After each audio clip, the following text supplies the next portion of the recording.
I am Julia. I was abruptly woken up by a phone call just now. On the other end, my mother-in-law was saying something unclear. And the room is completely dark. That's obvious. It is late at night. The time is just past midnight. It's naturally dark because it's the middle of the night. No, that's not it. The lights won't turn on. Is that so? Is that so? What kind of response is that? You did something, didn't you? No, the one who did something was you, mother-in-law. Huh? Me? Yes, you kicked me out of the house. She balked for a moment as I raised my voice. However, she quickly retorted, "It's normal for a wife to leave if there's a divorce, isn't it?" That's right. If that's the case, let me speak clearly as well. I don't want to hear the complaints of a discarded wife. However, if you don't listen, you'll go from a dark house to a prison. Saying that, I started to tell my story. I first met my mother-in-law about a year ago. It was when I went with my husband Max to greet her and announce our marriage. Her home, where she lived, was in a luxury apartment, and at that time, Max was still living there as well. Nice to meet you. I'm Julia. Julia, what do you do for a living? I am currently working at a publishing house as a magazine journalist. However, I plan to resign due to marriage. I was thinking of becoming a full-time housewife. That's because being a magazine journalist is very demanding. I often had business trips to the countryside, spending about half of the month away from home. Even when at home, I was busy writing articles and barely managed to keep up with household chores. For that reason, I am planning to quit my job. Many mothers-in-law do not think highly of daughters-in-law who neglect their household duties, so I believed she would agree with my decision to resign after marriage. However, the mother-in-law in front of me frowned and said, "Can you manage without both working? My husband is on a solo assignment, so I can't help financially." That's okay. I am already at a certain age and have saved up enough, I replied, feeling a bit of loneliness. I am 29 years old this year. Despite this, I had neither a fiancé nor a boyfriend and was so busy with work that I hardly had any male friends. My classmates were getting married one after another, and I was even receiving wedding invitations from colleagues at work. Feeling that this was not good, I started looking for a partner a year ago. I participated in matchmaking events almost every week, and finally found a reliable husband with a sturdy build who works at a security company. We matched in personality and interests. Therefore, we started considering marriage early on. It seemed Max felt the same way, as he proposed to me just a few months after we started dating. Our decision to marry was firm. Even though my mother-in-law opposed it, we intended to get married. While thinking about this, my mother-in-law said to me, "At this age, there are times I think I should have continued working. Is that so?" "Yes, so keep working. Don't have regrets." "Understood. I will continue working." Upon reflection, I felt there was some truth to her words. Thus, I decided to keep my job, and my mother-in-law also agreed to our marriage. Thus, we decided to get married. After submitting our marriage registration, I discussed with Max about our new home. Max was worried about his mother and wanted to live with her if possible. Having lived in his family home for a long time, he said it felt more settled. However, I was opposed. I wanted to avoid living with my mother-in-law at all costs. It might be one-sided, but I thought living together as daughter-in-law and mother-in-law could lead to trouble. I thought it would be better to live separately from the start to avoid any trouble. Max and I did not agree, and time passed by. Still, it was an issue that couldn't be ignored. As we continued discussing, Max made a suggestion. "Then, shall we ask my mother's opinion?" "Your mother's opinion?" "Yeah. Mom doesn't say anything wrong." At that moment, I was momentarily perplexed. Believing one's mother is always right is a typical characteristic of a mama's boy. Could it be, my husband is a mama's boy? If so, the mother-in-law would surely push for living together. I quickly said to Max, "Wait a moment. What? We are adults too, and relying on your mother is..." "Don't worry. It's not strange to listen to the advice of an elder." While saying this, Max dialed his mother's number. He was smiling brightly, and an indescribable atmosphere was floating around. Inside, I was panicking. Mom? Actually, Max explained the situation to his mother with a smile. Just when I thought it was over, Max's expression changed. Yeah, I understand. He ended the call looking dejected. What's wrong? When I asked, Max replied grumpily, she said we should rent an apartment together, just the two of us. Really? Why, you seem happy? Do I? I wanted to live with Mom. But your mother said you two should live by yourselves, right? Yeah, Max answered, clearly dissatisfied. In the end, it seemed he was not fully convinced. When I said I would pay the rent, Max reluctantly accepted. Thus, we somehow began our married life. Once we actually started living together, the joy was indescribable. We could fully enjoy our common hobby of watching movies without my mother-in-law interrupting. Also, when I was busy with work, Max actively helped with cooking and laundry. Before we got married, laundry would pile up, and I often relied on frozen meals. But having Max around meant I didn't have to worry about that anymore. He even came to greet me when I returned home. I was once again feeling how reassuring it was to have Max with me. One day, while feeling this happiness, I had to go on a business trip to Florida. I'll be gone for 5 days, but I'll try to come back as soon as possible, I told Max as I left the house. Since our newlywed life was so enjoyable, I couldn't wait to return and finish my assignments ahead of schedule. I wonder if he'll be surprised by just a one-day difference? Thinking this, I hurried home. When I opened the front door of the house, I could hear voices coming from the room. Max, the delicious food is ready. It was my mother-in-law's voice. I could also hear my husband's voice. Your cooking really is the best, Mom. Isn't it? Julia's cooking is a bit. Are you staying over tonight? Yes, I plan to. Hearing the cheerful conversation between my mother-in-law and husband made me a bit irritated. I'm certainly not good at cooking, but I didn't think I was completely incapable. Being criticized so openly made me angry. Usually, my husband never complained about me. This definitely sounded like something a mama's boy would say. I laughed self-deprecatingly and swung the living room door open with force. I'm home, I said loudly. At that moment, both my husband and mother-in-law jumped in surprise. Welcome back, Julia. You're early, my husband said to me, sounding frightened. I finished my work early. By the way, why is your mother here? She heard you were away and came to make dinner specially. And she's staying over?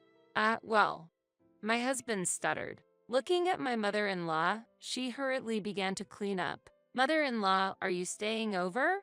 I really want to, but wouldn't I be in the way? Yes, you would, I answered, just as my husband raised his voice. How could she be in the way? She's my mother, and even though by marriage, she's your mother too, Julia. But we are newlyweds. So what if we are? What does that have to do with anything? My husband stood up and shouted. Overwhelmed by his attitude, I fell silent. Feeling he had gained the upper hand, my husband said, Mom, you're staying over tonight, right? Is that okay? It's fine. Then, I'll stay over.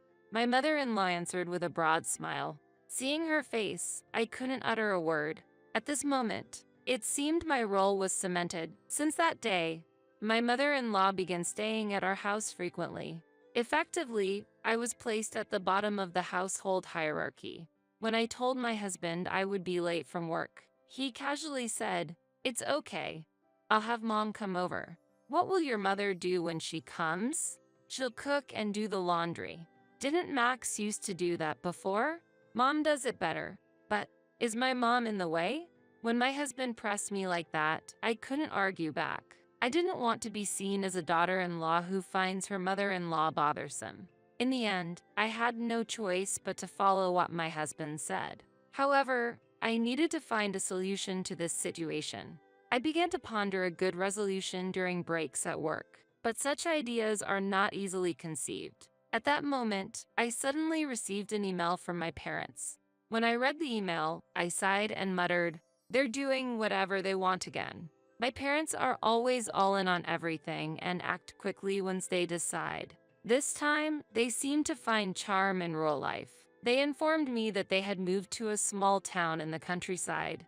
Moreover, the move was inspired by an article I had written, so I couldn't even complain. When I asked about what they planned to do with their house and land, they said they would transfer it to me. However, I am currently enjoying my married life in a condo, and receiving a house and land would only complicate things. My parents also said I could sell them, but it's not that simple. Do you understand about the gift tax? If I receive a house and land, it's natural for gift tax to occur. Even if I have savings, I don't have the margin to pay such taxes. I have a sister, but she's a graduate student and not in a position to pay. Likewise, relatives are unlikely to accept the land or house considering the tax implications. Well, knowing those two, they've probably already discussed it with their relatives. This means that even if I accept the house and land, it would not cause problems among relatives.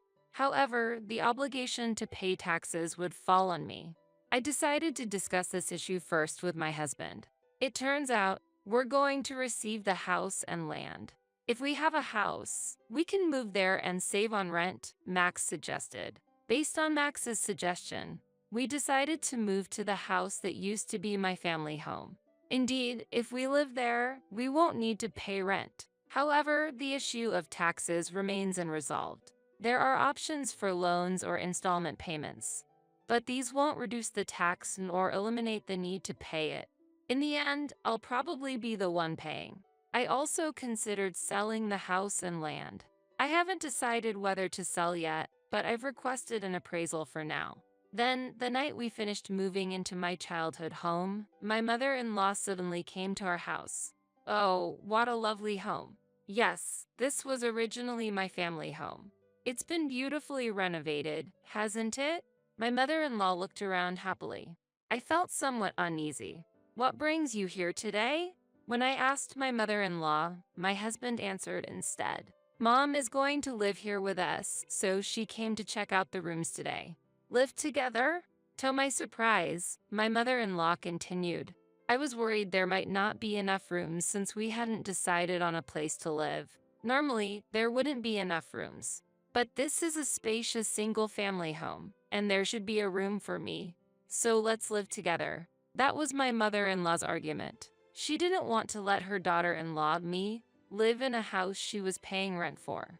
However, if she desired to live together, she might be asked to pay rent. That's why she recommended living in an apartment at the beginning of our marriage. Now the situation has changed, and there is a spacious house with land. There are many rooms, and more importantly, no rent is needed, which is a major attraction. If she lives in this house, she wouldn't need to pay rent. Additionally, she could use the remittances from my father-in-law for herself, thus gaining doubly. All of this seems very convenient for you, mother-in-law. What? Does the daughter-in-law have a complaint? Of course I do. This place is. I was about to argue when my husband interrupted. That's enough, Julia. You're the daughter-in-law. You should be a bit more tolerant. What? Why should I? You really are selfish. When the family decides, it's by majority vote, right? So, since Dad is on a work assignment, there are 3 of us at home, and the opinions of me and Mom align. What? You're so oblivious. So, in essence, we are a family of 3, me, my husband, and my mother-in-law. Since my husband and mother-in-law agree, I should also comply with their view. I can't accept this. For the time being, I kicked my mother-in-law out of the house that day. However, she is bound to strongly push for living together again in the future. During this difficult time, I had to go on a business trip. Reluctantly, I prepared for a one-night, 2-day business trip. I was sure my mother-in-law would come over while I was away. With that in mind, I hurried to work. Yet, my mother-in-law's audacity far exceeded my imagination. She had already imposed herself on my house. What is this? When I returned home, there was a truck parked in front of the house, and furniture like chests and dressing tables were being moved in. It looked as though someone was moving in, and then my mother-in-law suddenly appeared. Welcome back, Julia. What are you doing? I'm moving in. You can't be serious. Looking forward to living together. My mother-in-law smiled broadly, taking advantage of my absence. She had already moved in. This is absolutely impossible. For a daughter-in-law, you really don't know when to give up. If you don't like it, I'll just have to kick you out. Kick me out? This is my house. Anyway, I'll remove your things myself.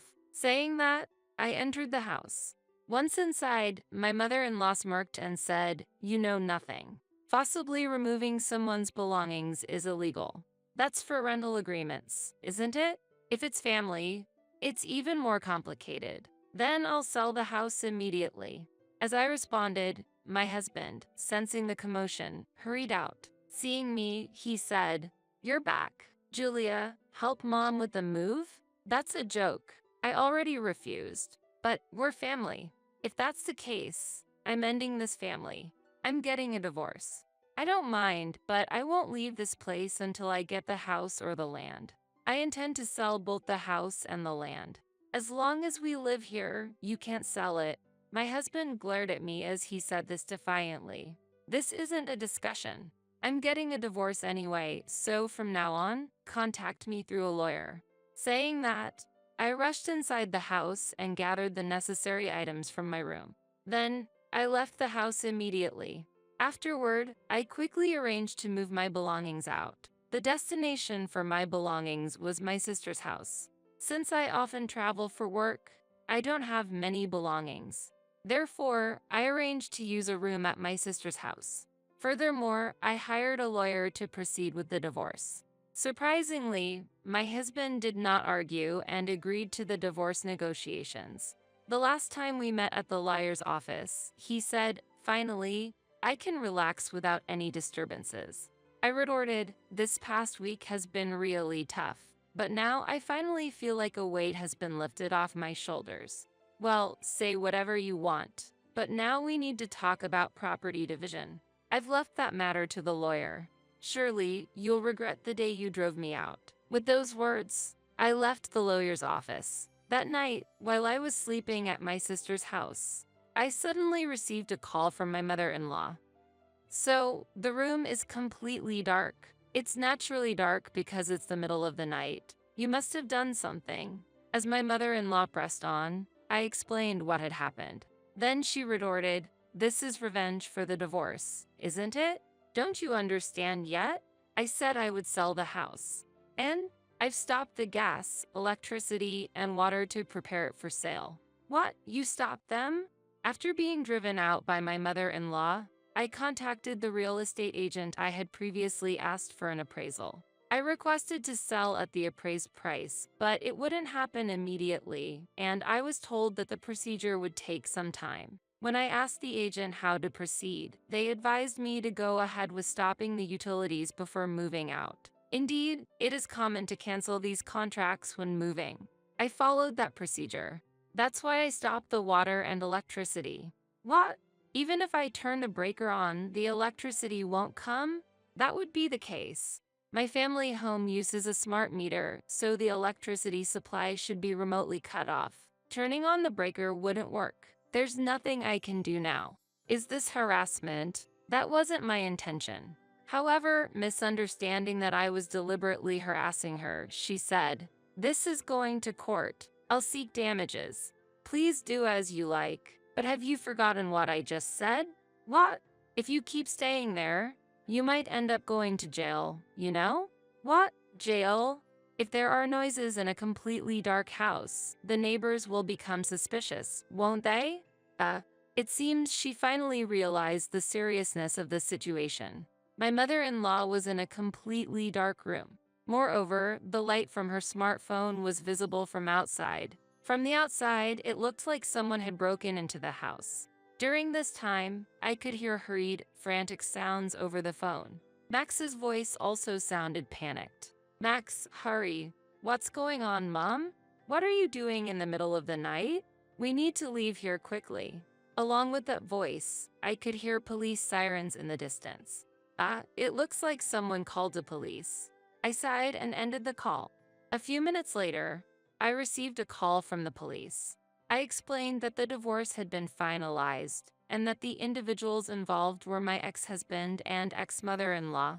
Fortunately, they were not arrested, but the incident attracted quite a bit of attention. The commotion spread around the neighborhood, and my ex-husband and ex-mother-in-law were forced to leave the house.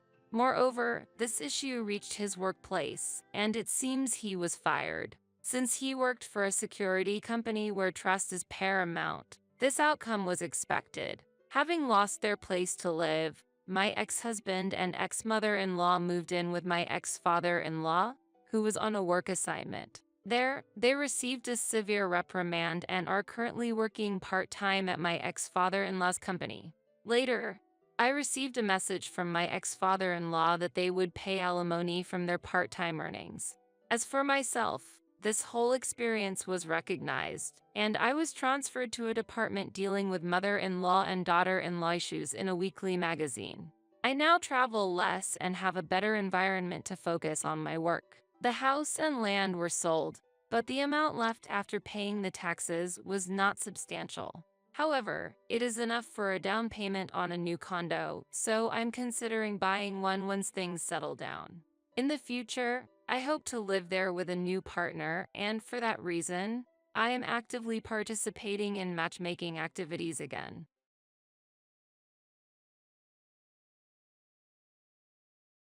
I am afraid of the weekend coming. Life in the dream home has just begun. Currently, we are hosting a party every week at our home to welcome my in-laws. My wishes are not reflected, and my time for rest is being cut short. At the party, I am made to work as hands and feet for my in-laws. My spouse and I have been married for 3 years, working together. In the early days of our marriage, we lived in a 2-room rental apartment. Hey, shall we start building our own house soon? Yes, I also want to live in our own house. Buying a house was a big investment. I supported my husband, who is loose with money, and worked hard on saving and budgeting. Finally, we were able to see the possibility of buying our own house and started looking for a property. How's the property search going? There's so much to decide, nothing has been finalized yet. I spent my holidays on property searches, and fatigue accumulated. Hey, could you help out a bit? I can't, I have work. You're really not reliable. Oh, right. How about searching with my parents? Why? I don't want to bother your parents. It's fine. My parents are also concerned. What do you mean? Well, it's all right. It's all right. Although I was concerned about my husband's hesitant talk, honestly, I was not good at getting along with my in-laws and preferred to avoid spending time together. Despite this, contrary to my expectations, I was contacted by my in-laws right away. Hey, have you decided on the new house?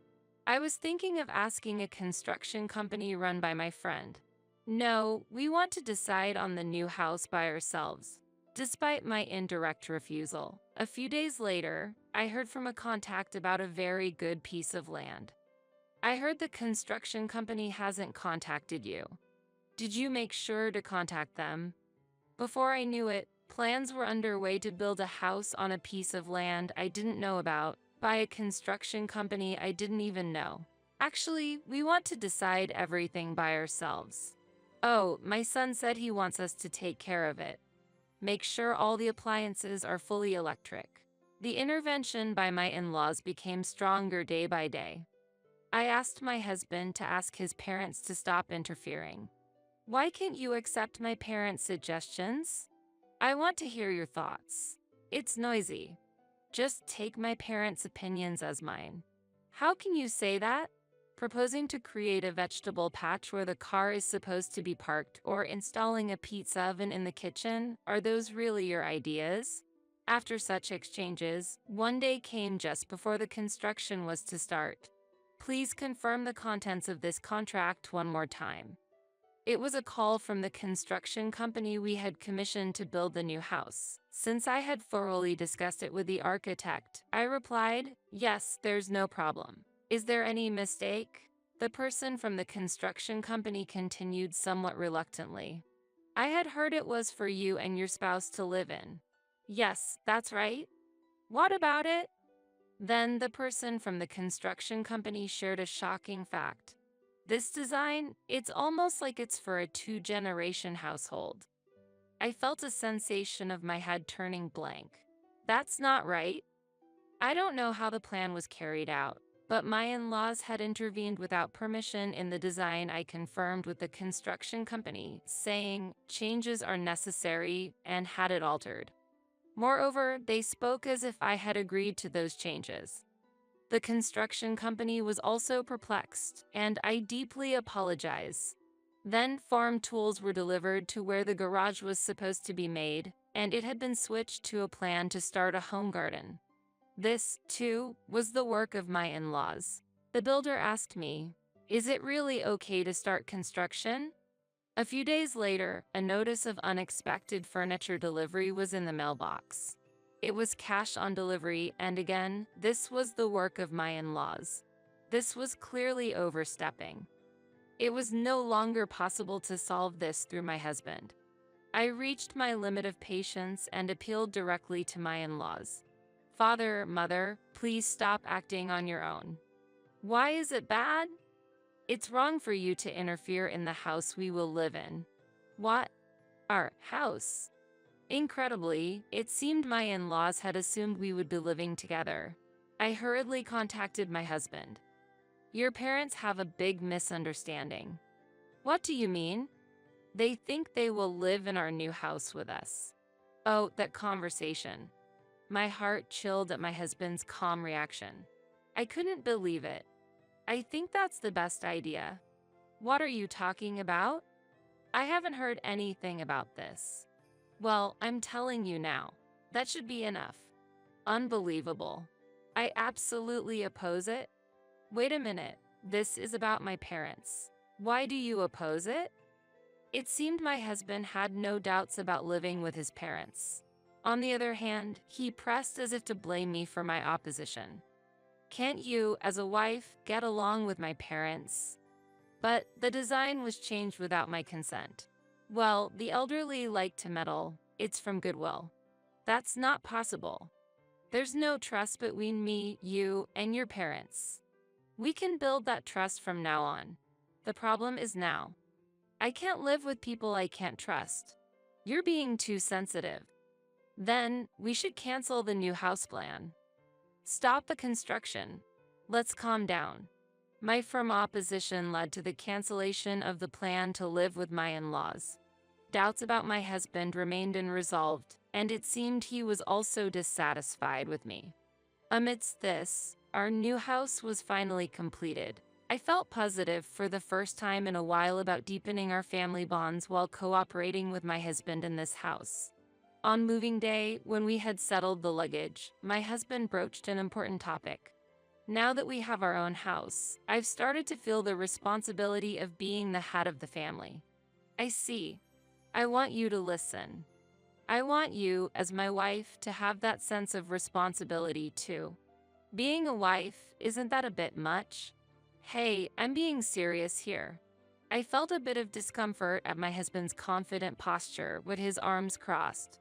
However, thinking it was good that he started to feel a sense of responsibility, I replied, "Yes, understood.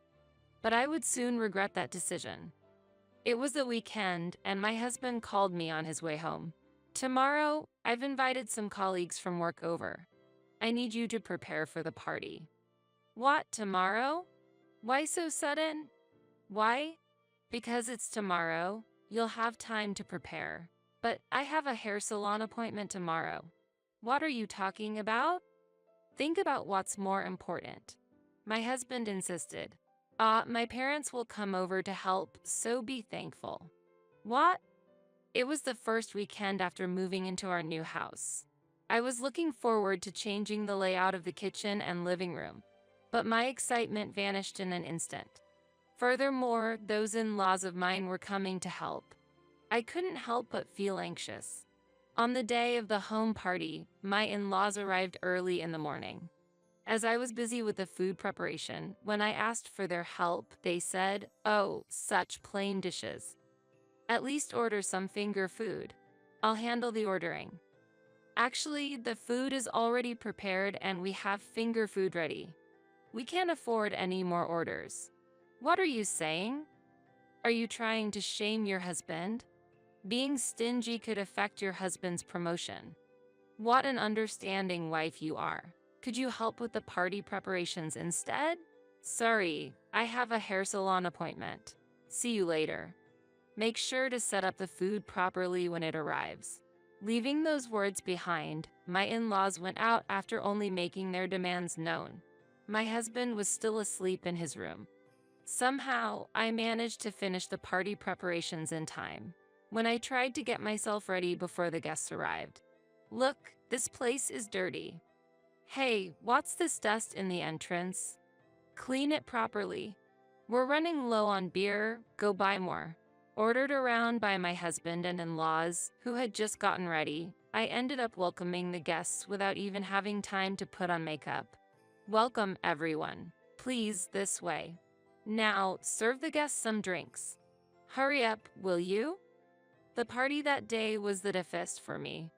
My stylish mother-in-law treated me like a servant. Without introducing me, when I greeted a few guests myself, they were puzzled by my appearance in a greasy apron without makeup. They probably thought I was a servant of the house, which was humiliating.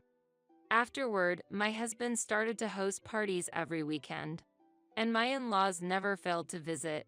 Colleagues from work, their families, and even neighbors were invited without prior consultation. My in-laws continued to play the glamorous hosts at the parties without offering any help, ordering me around. My husband adopted the same attitude as his parents. Initially, I complained to my husband. Please, let's not have parties every weekend. Why not? Everyone's having fun. I work too, and preparing for parties all weekend really wears me out. My parents are helping, aren't they? Helping? You call that helping? It's because you can't handle the guests that my parents are stepping in. All your parents do is eat and talk without preparing or cleaning up. What do you mean? There's no need to talk about my parents like that. But it's true. First of all, it's because you refuse to live with them that my parents have to come from far away. I sighed internally at this exchange. My husband always brought up the fact that I had refused to live with his parents whenever I objected to something. He continued to argue that since I had accepted his requests, I should also listen to his desires. Amidst the days spent without rest, I suddenly realized that I hadn't yet invited my own parents to our new house. So, I proposed, I want to skip the party this weekend and invite my parents over. What are you talking about? No, I object. Ha, object. Do you even have the awareness of being a wife? You married into my family. And above all, don't belittle my parents. I'm not belittling anyone. Well, I don't mind you inviting them, but my parents come first. But your parents come every weekend, and because of the parties, I can never invite mine. How did it come to this? How much more does my husband expect me to sacrifice? Reaching this thought, I decided that I needed to consult someone about this situation. So, I called my mother and told her everything that had happened. I apologized tearfully for not being able to invite her to our new house. My mother was surprised but listened to me calmly. For now, come home this weekend, but I have to prepare for the party. You still haven't realized it, have you? Realized what? You're losing sight of yourself because of exhaustion. Awakened by my mother's words, I felt enlightened. And then my mother continued. I've come up with a plan, but I won't proceed if you're against it. Hearing the plan, I was taken aback. If executed, it would have a significant impact on my husband. I was left unsure whether to proceed. Talk to him one more time, then decide. My mother left the final decision up to me. I decided to talk to my husband again. Why are we back to this topic? Just invite your parents when mine aren't here. I interrupted my husband's words and made my position clear. Listen, this is your last chance. Not to plan home parties on his own. Of course, to get my consent for his parents' weekly visits too. And this time, to invite my parents. I conveyed these conditions, hoping my husband would accept them. Last chance, you're joking. I won't allow you or your parents to do as you please anymore. Listen, since you refuse to live with my parents, you should prioritize them. As usual, my husband started blaming me for lacking family awareness. Furthermore, he stated, a wife like you won't allow her family through our door. Never invite your parents, and if you're dissatisfied, leave. Realizing that arguing with him was futile, I had hoped patience would lead to his concession, but it was the opposite. Biting my lip, I conveyed my last hope, you'll regret this. However, he scoffed, I won't regret it, don't show your face to me again. With that, I left the house and spent some time at my parents' house. As time passed, I regained my composure. Following my husband had made me realize how brainwashed I had been. For my husband, it turned out that his self-esteem and vanity were more valuable than the concept of family. In his desire to appear admirable, he exploited our new house and his wife's role for selfish purposes. Afterward, I decided to listen to my mother's proposal. Several weeks had passed since I returned to my parents' home. My health had recovered. Since my workplace was close to my parents' home, my enthusiasm for work returned and I was living energetically. Yet, messages from my husband continued unabated, starting with I'll forgive you if, always from a position of superiority. He was always concerned about the preparations for the home parties. Lately, the gatherings we planned at our house were canceled. It's your fault. My position at work is getting worse because of this. How will you take responsibility? Think a little. I want you to fulfill your role as a wife at the important home parties. My husband was furious that I hadn't returned home, especially since he had a special home party planned for the end of the month. This party was to welcome important people from his workplace at our house, a highly prestigious event for him, supposedly ensuring his promotion if successful. On that special day, I, dressed up, headed to our home with my parents. My husband and in-laws were busy preparing to welcome the guests, managing the delivered food and drinks. My husband's bosses and colleagues were also present, and I exchanged greetings with them. Oh, you look very charming in that dress. Thank you.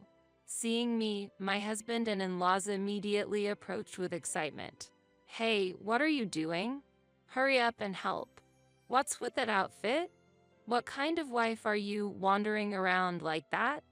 As my in-laws reached for the hem of my dress, my mother stepped forward from behind and clearly swatted their hands away. Please don't touch the dress I designed with your greasy hands. What is this? Who are you? Hey, that's my wife. You don't get to speak. It's unpleasant to be referred to in that manner towards my daughter.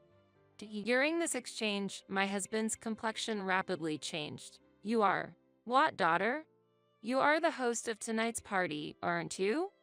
Please show us around. Oh, it was you who said we shouldn't cross the threshold of this house, right? Huh, what are you talking about? You said that? Well, that.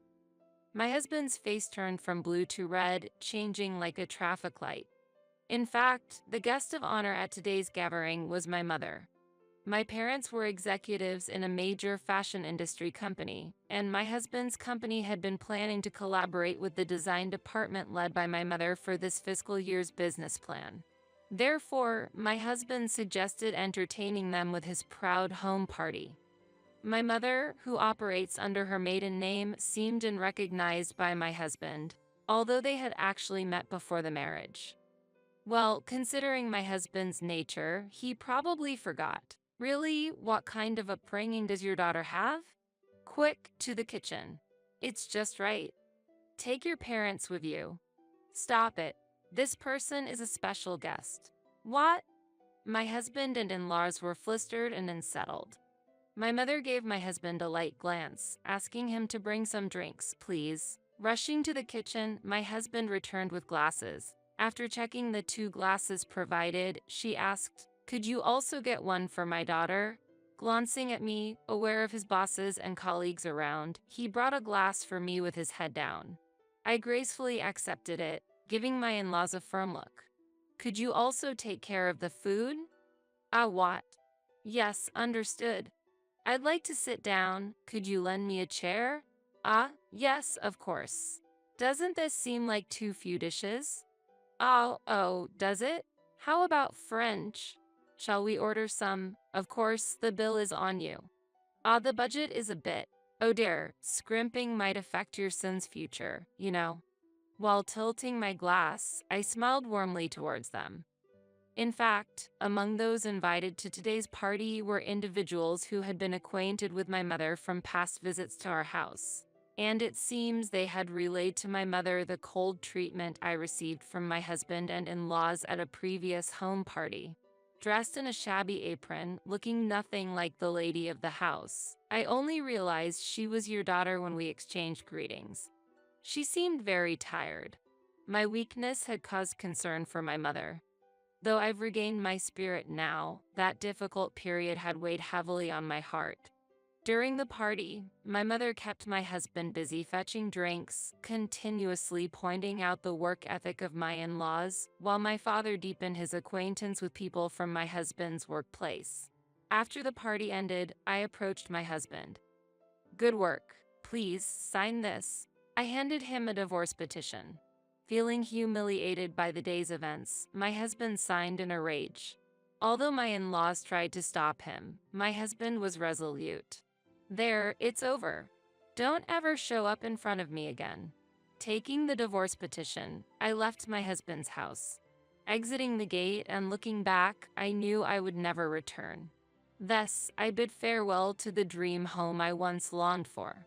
The house had changed my husband's character completely, and I had nearly lost myself in the process.